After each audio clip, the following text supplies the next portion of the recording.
Hey, what's up, everybody? It's your man Zemo, aka Mr. Mableton, aka Mr. One and Done. And this is just a video going out to Rhetorically Defective. He is a YouTuber, good guy. ArDy, I like you. ArDy of Rhetorically Defective, you're a funny guy. Um, I think some of your political opinions are on the money, and some I take great. I see they have big problems. So shortly, ArDy has a YouTube channel called Rhetorically Defective, and he does live streams with a guy named NewsFist, and he does solo streams, and he covers politics, but mainly he covers a very specific corner of the political landscape where he's anti-commie, which I'm 100% with you there. He says you have to be right wing. The right wing is the center. The right wing is normal. You can't be a centrist like P.F. Young because that clouds your judgment or keeps you from going all in on the people who are wrong. And he's very anti-moo and anti-black. Um, he advocates for white people, and he calls himself a liberal just because he adheres to free speech, and he has an idea of freedom of association and property rights. So that means he's a liberal. But anyways, that's another discussion. I really want to call out basically. He says that there is no such thing as racism. He says the meaning of a word is how it is used in society. And while that sort of is true to an extent,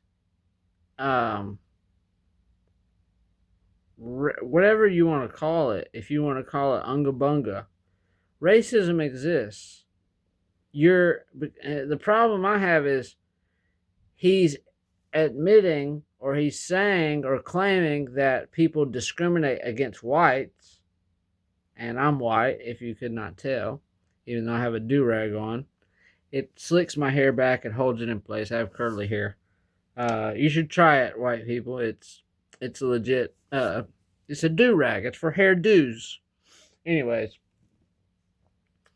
if a black guy and a Jewish guy come up to me and call me a cracker and beat me up, is that not racism? Just because people have hijacked the word and used the word just simply does not mean it does not exist. And I do think there is anti-black racism in this country, just like I think there's anti-Jewish, anti-Hispanic, anti-Somali. Like everybody gets it, and everybody gets it from every direction. Blacks are racist towards a lot of groups. Whites are obviously racist towards a lot of groups. I would argue, though, as of right now, whites are some of the least racist people. Like liberal whites, like they're so not racist that they will like actively advocate for their own extermination. But I all he has to say is the term calling me a racist means nothing in this day and age, and it would serve his purpose. But to say that racism doesn't exist is just a bad, silly claim, and it makes your movement look dumb. Um, yeah. So that is really my main beef. I have a few others. I didn't even write anything then or prepare anything. I just hopped on here. But I'd love to be able to talk to you in a longer format way, ArDy. I really would. I love to pick your brain. Uh, but I do think racism exists, and you'd be a fool to ignore it and how it shapes the politics around us. it's just human nature. It's like violence or hunger or mothers loving their kids. Like racism is deeply ingrained in us as humans.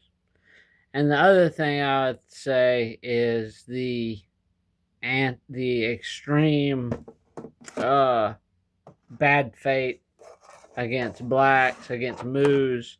You've gotten the Nick Fuentes syndrome, where you can no longer speak of groups without stereotyping them. Uh, if you listen to Nick Fuentes talk about any group of people, he will stereotype them in a way that suits his argument for that moment.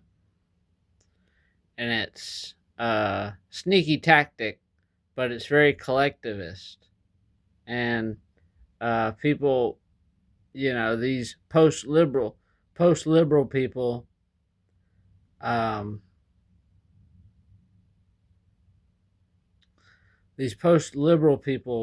point to, they basically say that individualism and sort of like Jordan Peterson, individualistic thinking is the way of the West. They sort of scoff that off. And I do agree there should be a balance between collective organizing thinking and individual responsibility. But to completely take away the individualist aspect by saying you're part of a group, it never ends well. This is the stuff that causes tribal warfare, civil wars, race riots, etc., etc. And and sorry, I know he's gonna laugh at this, but I am a disciple of James Lindsay. I still do like James Lindsay, and this is another critique I have for you, ArDy. Just because a person like Mentis Wave or P.F. Young or James Lindsay are wrong on one or two questions about politics that you don't like, you seem to want to disown them, embarrass them, as you say, the mocking shall continue until morale improves. You literally are doing leftist shame tactics. You're struggle sessioning people because they disagree with you on one aspect of your political worldview. And this is the problem. I'm personally an advocate for whites like the Arval guy getting together and having an all-white community. I have no problem with that. I personally probably wouldn't join it, but I wouldn't rule it out, honestly. And it's not that I don't love my black brothers and sisters, but it would be an interesting experience, I think. And I do think race is important at the end of the day. We can sort of pretend like it's not, but I do think race is very real at the end of the day, as in race realism. I do think that our genetics play much, much stronger roles than people want to admit. And there's been study after study showing this to be the case. But anyways, don't shun people because they disagree with you on one or two things, even though they're 95% right. That's purity testing, and it's the problem with pro-white movements in general is they can never come together for the love of their own people. They have to come together on the hatred of others. And something like that will just never stand. There needs to be love, true peace and understanding. Love of community, love of culture, love of what we're creating, not a connection through spite and hatred. that's just a recipe for unhealthy, unstable community, and it's fucking lame and gay, like, and it's very feminine coded. Anyways, I'm rambling. Those are my thoughts. ArDy, if you see this, make a video on me. Use me in one of your videos. Make me fucking famous, dude. Make me famous. Anyways, I'm here. If y'all want to have a conversation, uh, hit me up on Twitter. At shit. What's my Twitter? I think it's Mr. Mableton.